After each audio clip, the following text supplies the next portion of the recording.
I live in a neighborhood where every sunrise feels like a fresh season of a reality show nobody asked for, all thanks to Karen, our self appointed divine ruler of the HOA. She treated the bylaws like scripture and acted as if the entire community was created solely to obey her whims. Fines for leaving your trash can half an inch off alignment, citations for grass growing too joyfully, warnings for breathing too loudly. Karen always found something. But nothing, and I mean absolutely nothing, prepared any of us for the cosmic level nonsense she unleashed next.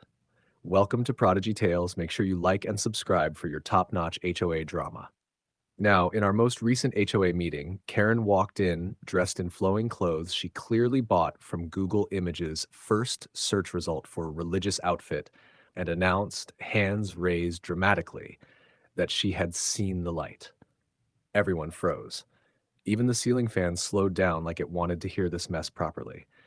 Karen then declared that she had converted to Islam and that this holy transformation now gave her the right to enforce new spiritual guidelines across the entire neighborhood. We all blinked in unison. She continued, saying there would be no more pork, no more beer, no more alcohol of any kind because it was now haram. I stared at her, wondering if she bumped her head on her way to the meeting or if someone had slipped her a script from a prank show. Converting was fine, good for her, but dragging the entire neighborhood into her new personal journey? Absolutely not. She scowled at anyone who even raised an eyebrow, then announced that breaking these new rules would result in fines. Yes, real fines. Dollar amounts. Printed slips. She whipped out a stack like she had been waiting for this moment her whole life. I already felt my blood pressure tap dancing, but I kept quiet, watching her wave her new authority around like a magic wand. I knew she was about to make life even more chaotic, but I didn't expect the level of madness that was about to unfold. Before we dive in deeply, let us know in the comments what country or which city you're watching this story from. We'd love to know how far this story travels. There was absolutely no way I was about to let Karen's sudden religious awakening turn into a neighborhood wide dictatorship. I respected her choice, sure, but I also respect my right to enjoy a cold beer after a long shift without being policed by someone who thought she was the HOA version of a prophet. I ate beef whenever I wanted, grilled pork ribs on weekends, even cracked open a bottle of beer just to spite her new laws. I wasn't disturbing anyone, wasn't breaking any real regulations, and definitely wasn't going to bow down to her self assigned spiritual authority. So naturally, Karen took it personally, because she always did. One Friday evening, I was sitting on my porch, feet kicked up, enjoying the cool breeze with a chilled beer in hand. The sun was setting beautifully, birds were chirping, everything felt peaceful. Until Karen stormed toward me like a malfunctioning robot programmed for chaos. She slapped a $70 fine onto my table with the force of someone trying to kill a bug. I laughed and told her there was absolutely no universe where I was paying that. She narrowed her eyes and warned me that refusing her fines meant I was setting myself up for more trouble. I told her the only trouble happening here was her haircut, and she stomped off furiously. 2 days later, she caught me flipping burgers, wrote another fine, and hissed something about defiance. I ignored her again. A third fine came the following week, this time with a dramatic speech about how I was testing her patience and inviting divine consequences. I told her to go ahead and invite whoever she needed. She glared, leaned close, and promised she would teach me a lesson I would remember for the rest of my life. I didn't take her seriously. I thought she would just keep printing fines like a broken ATM.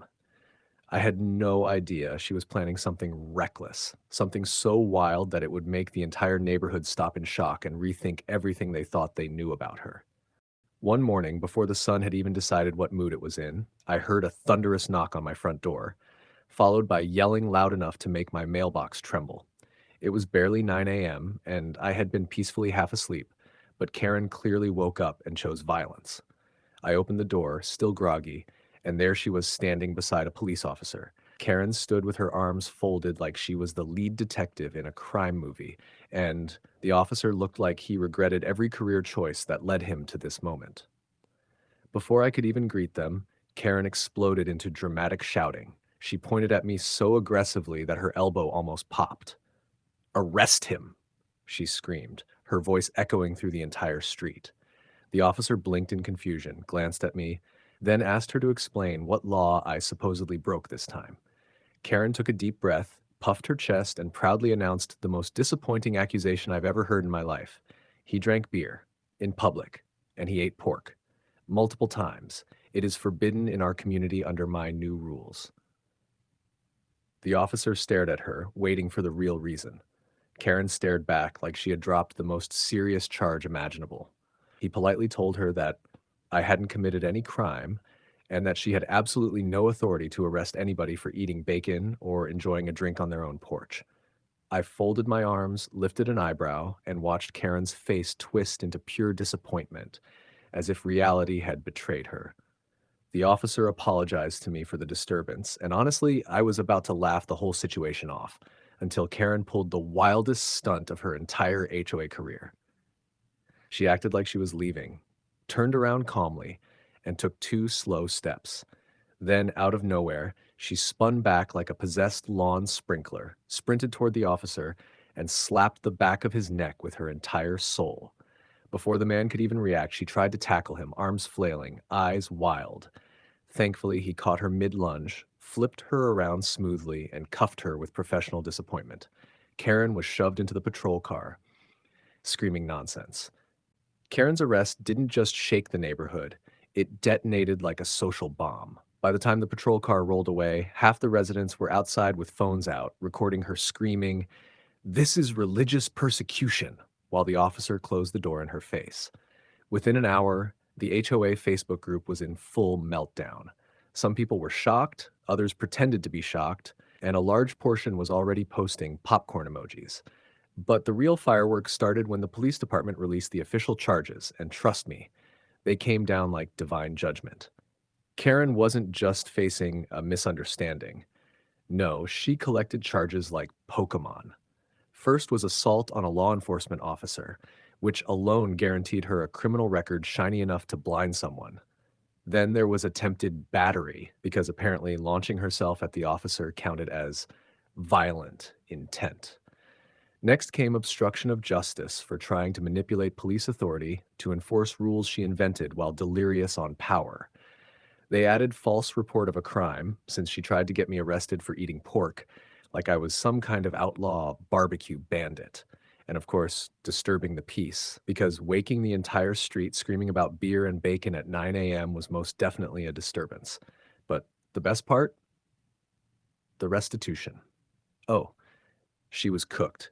She had to pay fines for the assault, cover medical evaluations for the officer she slapped, reimburse the city for police deployment, and pay legal fees that stacked higher than the HOA rulebook she used to worship. Her bank account went from healthy to malnourished in record time.